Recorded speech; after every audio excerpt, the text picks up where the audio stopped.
Before we dive in, viewer discretion is advised. This content is for entertainment purposes.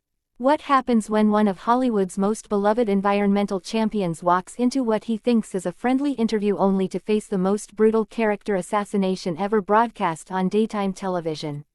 The answer will leave you speechless. What you're about to witness isn't just another celebrity spat. It's the moment Leonardo DiCaprio's legendary composure shattered into a million pieces on live television, creating what insiders are calling the most explosive confrontation in talk show history. The Oscar winner arrived at the View studio expecting a pleasant conversation about his latest environmental documentary.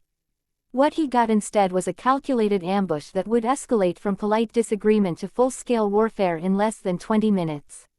By the time DiCaprio stormed off set, his face purple with rage and his voice from shouting, everyone in that studio knew they had just witnessed something unprecedented. This wasn't a debate. This was a demolition. And Joy Behar, she orchestrated every devastating second. The stage was set like any other Tuesday morning at The View. Studio lights blazed with their usual intensity, casting that familiar warm glow across the iconic semicircular table. The audience filed in, excited for another episode of their favorite daytime talk show, completely unaware they were about to witness television history.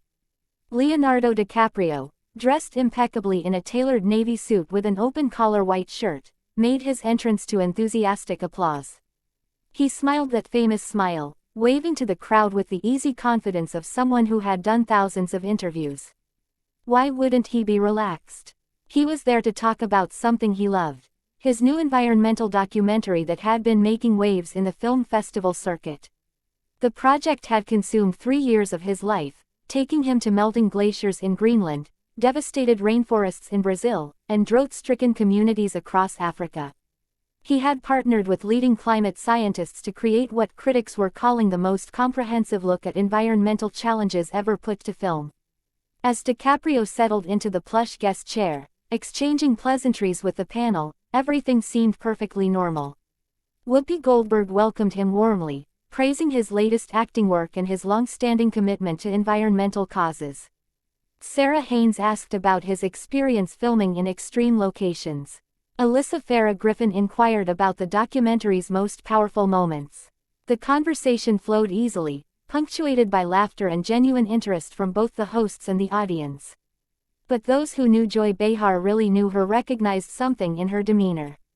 She was unusually quiet during those opening minutes, sitting back in her chair with a thin smile playing on her lips. Her notes lay spread before her like ammunition waiting to be deployed. She barely touched her coffee. Her eyes tracked DiCaprio's every movement with the focused intensity of a predator waiting for the perfect moment to strike. Little did Leonardo DiCaprio know, but Joy had spent the previous evening preparing for this interview with unusual thoroughness. She had compiled a list of what she considered DiCaprio's environmental hypocrisies, researched his investment portfolio, and crafted questions designed not to illuminate but to inflame. The morning's pleasant opening wasn't an interview strategy. It was a trap being carefully set. And DiCaprio, trusting and earnest in his passion for environmental advocacy, walked right into it. The temperature in the studio changed in an instant. Joy leaned forward, that signature smirk spreading across her face like a crack in ice. The shift was so abrupt that the camera operators later said they felt it through their viewfinders. "So, Leo," Joy began, drawing out his name with unmistakable disd. Each syllable dripping with condescension. "You're here talking about climate change again." She paused, letting the word again hang in the air like an accusation. "Tell me, how many private jets did you take to get here today?" The studio audience's cheerful murmur died instantly. DiCaprio's eyebrows furrowed slightly, surprise flickering across his famous features. He had expected substantive questions about the docwar's findings, about the scientists he worked with, about the solutions being proposed. This was something else entirely. "Actually, Joy," he responded, maintaining his composure, though his jaw had tightened almost imperceptibly. "I drove here from my hotel. I've been very conscious about reducing my carbon footprint, which is exactly why I'm here today to discuss." "Oh, please," Joy interrupted with a dismissive wave of her hand. The kind of gesture that erases another person's words from existence. You lecture the rest of us about our carbon emissions while you yacht around the Mediterranean with supermodels. Don't you think that's just a tiny bit hypocritical? The word hypocritical landed like a slap. The other hosts shifted uncomfortably in their seats. Whoopi Goldberg's eyes darted between her co-host and their guest, clearly sensing that this wasn't going to be the usual friendly exchange. Sarah Haynes bit her lip. Alyssa Farah Griffin's smile froze on her face.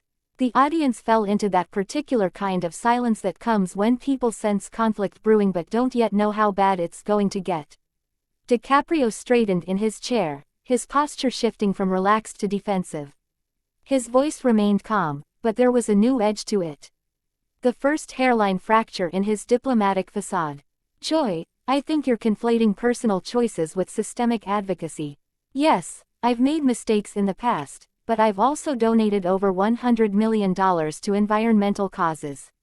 I've changed my entire lifestyle. $100 red million. Joy scoffed loudly, the sound harsh and mocking. That's pocket change for someone worth $300 million. What percentage of your wealth is that really? She didn't wait for an answer.